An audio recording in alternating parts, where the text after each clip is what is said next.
আসসালামু আলাইকুম রহমতুল্লাহি ওবরাকাতুহ।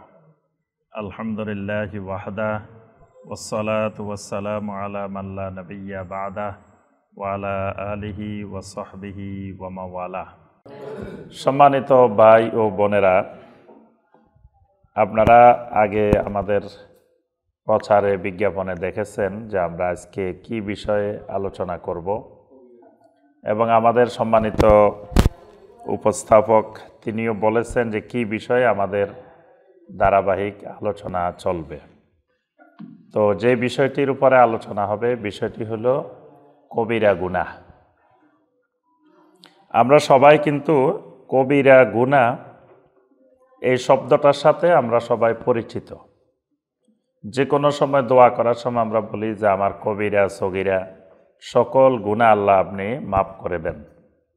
তাহলে বোঝা যায় যে আমরা বুঝি যে গুনাহ এক ধরনের গুনাহ আছে, যে গুনাহগুলোকে বলা হয় কাবীরা। কাবীরা মানে বড় আর সগীরা মানে ছোট।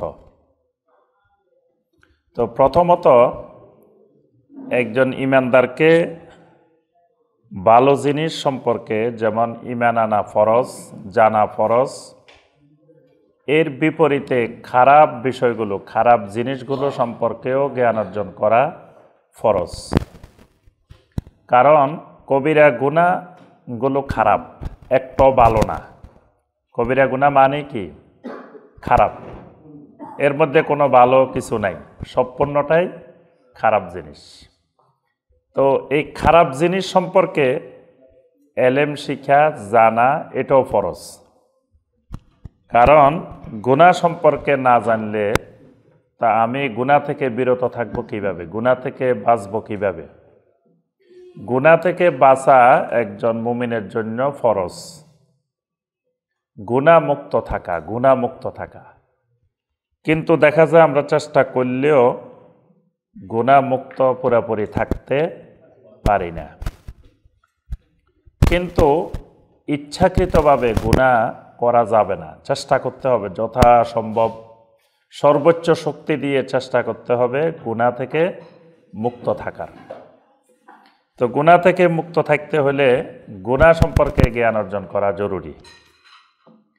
আরেকটা হলো কবিরা গুনাহ, যেগুলো এই কবিরা গুনাহের জন্য কেউ যদি তাওবা না করে মারা যান তাহলে কবরে তার শাস্তি হবে, হাসরে তার এই কবিরা গুনাহের জন্য শাস্তি হবে।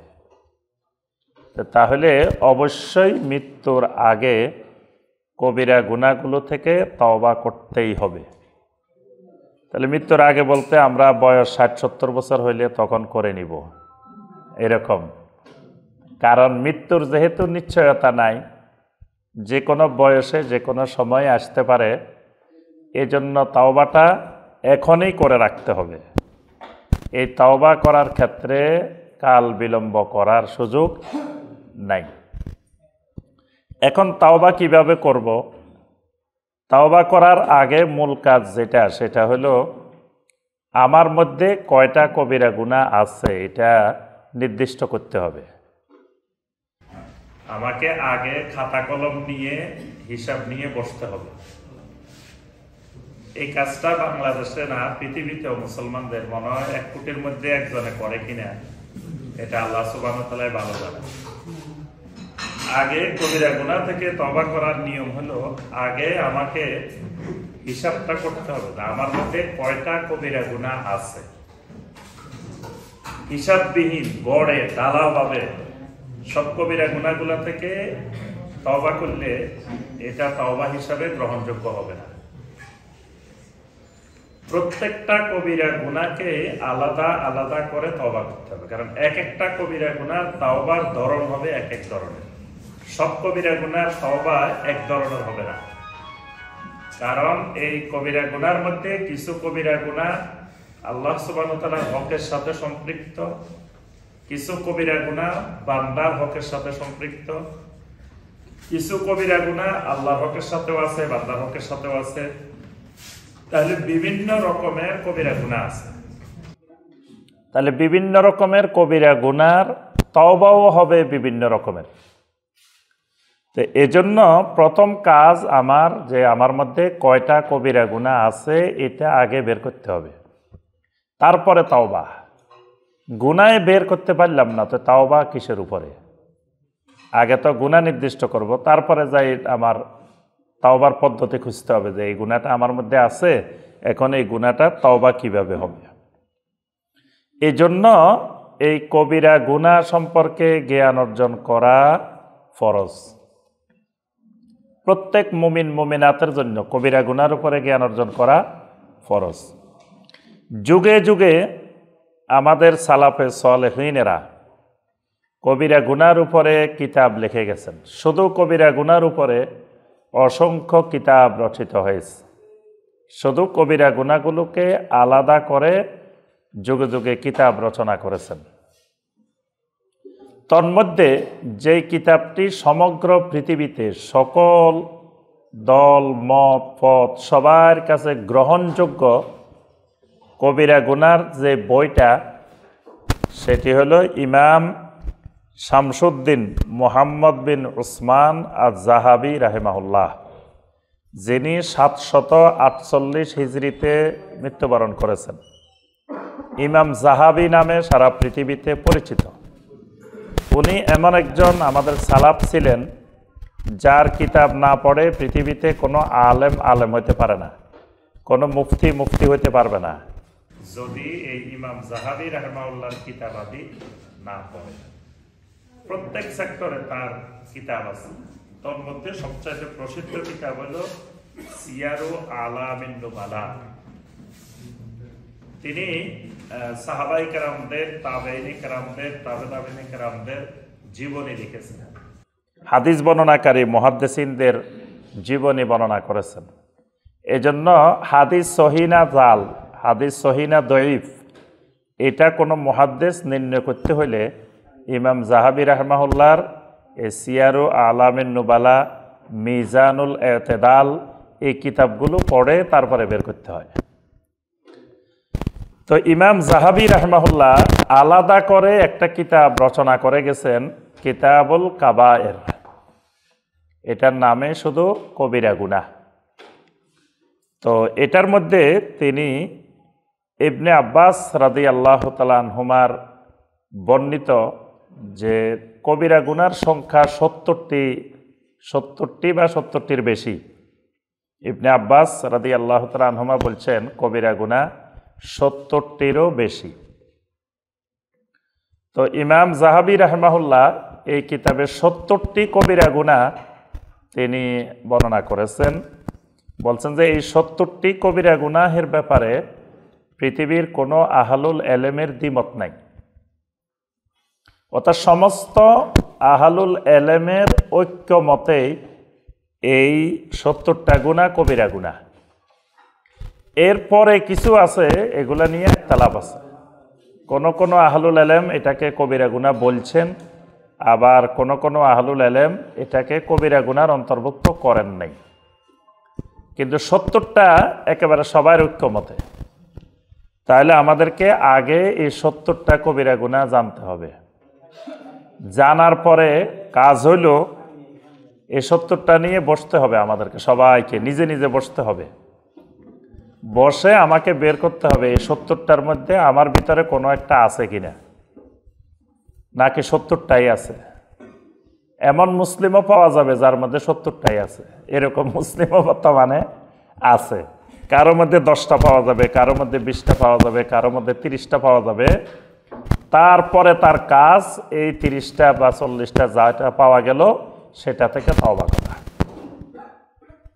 তা আমরা প্রত্যেক পর্বে 10টি করে আমরা আলোচনা করব ইনশাল্লাহ, 10টা করে কবিরা গুনাহ। এগুলার আলোচনা এত বিশাল, এক একটার আলোচনায় কয়েক পর্ব দরকার। কিন্তু আমরা একেবারে সংক্ষেপে শুধু আমরা জানা যে এটা কবিরা গুনাহ, এটা মূল উদ্দেশ্য। এই কারণে আমরা এক একটা দার্সে 10টা করে কবিরা গুনাহ ইমাম যাহাবী রাহিমাহুল্লাহর যে কিতাবুল কাবায়ের, এখান থেকে আমরা আলোচনা করব ইনশাআল্লাহ। তো প্রথম কথা, আমাদেরকে গুনাহ সম্পর্কে জানা ফরজ, গুনাহ সম্পর্কে জ্ঞান অর্জন করা ফরজ। হুযায়ফা রাদিয়াল্লাহু তাআলা আনহু, যাকে বলা হয় সাহিবু সিররে রাসূলিল্লাহি সাল্লাল্লাহু আলাইহি ওয়াসাল্লাম, যিনি রাসূলুল্লাহ সাল্লাল্লাহু আলাইহি ওয়াসাল্লামের সকল গোপন কথার ভাণ্ডার। ওমর রাদিয়াল্লাহু তাআলা আনহু যখন কোনো মুসলিম মারা যাইত, নবী সাল্লাল্লাহু আলাইহি ওয়াসাল্লামের পরে কোনো মুসলিম মারা গেলে ওমর রাদিয়াল্লাহু তাআলা আনহু দেখতেন এই ব্যক্তির জানাজায় হুযায়ফা রাদিয়াল্লাহু তাআলা আনহু গেছেন কিনা। যদি হুযায়ফা রাদিয়াল্লাহু তাআলা আনহু যান তাহলে ওমর রাদিয়াল্লাহু তাআলা আনহু তার জানাজায় যাইতেন। যদি হুযায়ফা রাদিয়াল্লাহু তাআলা আনহু তার জানাজায় না যাইতেন তো ওমর রাদিয়াল্লাহু তাআলা আনহু তার জানাজায় যাইতেন না। কারণ হুযায়ফা রাদিয়াল্লাহু তাআলা আনহুর কাছে মুনাফিকের তালিকা আছে। নবী সাল্লাল্লাহু আলাইহি ওয়াসাল্লাম তাকে সকল মুনাফিকের নামগুলো বলে দিয়েছেন, যেটা অন্য সাহাবীদেরকে বলেন নাই। আরও অনেক ইসলামের গোপন, নবী সাল্লাল্লাহু আলাইহি ওয়াসাল্লামের গোপন ভাণ্ডার এই সাহাবীর মধ্যে ছিল। এজন্য কোনো ব্যক্তিকে রাষ্ট্রীয় খেলাফতের সময় কোনো দায়িত্বে দিতে গেলে এটার ওর চূড়ান্ত অনুমোদনের জন্য হুযায়ফা রাদিয়াল্লাহু তাআলা আনহুর কাছে পাঠানো হইতো। তিনি অনুমোদন দিলে তাকে নিয়োগ দেওয়া হইতো, না দিলে দেওয়া হইতো না। কারণ যাকে এত বড় একটা গুরুত্বপূর্ণ পদে দায়িত্ব দেওয়া হচ্ছে সে যদি মুনাফিক হয় তাহলে তো খেলাফতের জন্য বিশাল ক্ষতি বয়ে আনবে, ধ্বংস বয়ে আনবে। এজন্য হুযায়ফা রাদিয়াল্লাহু তাআলা আনহুর মতামত নিতেন। তো হুযায়ফা রাদিয়াল্লাহু তাআলা আনহু সবসময় একটা হাদিস বলতেন, যেটা বুখারীতেও আসছে, মুসলিমেও আসছে। তিনি বলতেন, কানান নাসু ইয়াসআলুনা রাসূলাল্লাহি সাল্লাল্লাহু আলাইহি ওয়াসাল্লাম আনিল খায়র। আমি সবসময় দেখতাম লোকেরা এসে রাসূলুল্লাহ সাল্লাল্লাহু আলাইহি ওয়াসাল্লামের কাছে খালি ভালো জিনিস, কল্যাণকর জিনিস সম্পর্কে প্রশ্ন করত। কিন্তু ওয়াকুনতু আসআলুহু আনিশ শাররে, কিন্তু আমি ভালো জিনিসের প্রশ্ন করতাম না, আমি খালি খারাপ জিনিসের প্রশ্ন করতাম। আমি হুযায়ফার অভ্যাস ছিল আমি রাসূলুল্লাহ সাল্লাল্লাহু আলাইহি ওয়াসাল্লামের কাছে গিয়ে খারাপ জিনিসগুলো, মন্দ জিনিসগুলো সম্পর্কে প্রশ্ন করতাম। কেন? মাখাফাতা আন ইউদরিকানি, যাতে এই খারাপ জিনিসগুলো, মন্দ জিনিসগুলো আমাকে কোনোদিন না পেয়ে বসে, যেন আমার মধ্যে এই খারাপ জিনিসগুলো না আসে, খারাপ জিনিসগুলো আমি চিনতে পারি। এই কারণে আমি এই খারাপ জিনিস সম্পর্কে প্রশ্ন করতাম।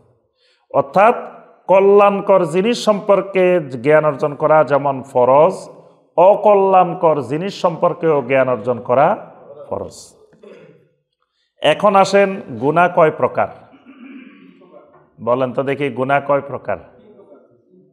তো একজন দুইজনে বললে হইব না, বাকিরা বলতে হইব না?